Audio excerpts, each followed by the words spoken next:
Greetings everybody. Today we are going to see how to draw a line in Autodesk Fusion 360.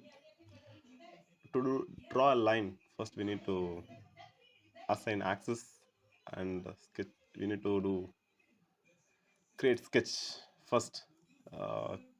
Click this one, and you need to choose which plane you want to sketch.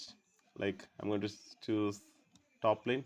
You can move the plane as is shown here. Just click top plane. Here just click this one, and you could see a bar here, and here you could see a line, right? Just click this one, and I'm going to draw a line from the axis.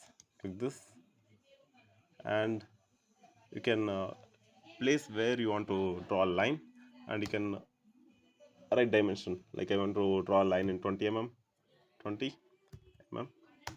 Just click enter. So I drew a line with a length 20 mm. So I want to draw a line first. Just click this one and this one. I drew a line, and here I could see hanging here. Just click escape to draw a line, and I need to draw a dimension. Just click this one, and click this point and this point, and you could see dimension.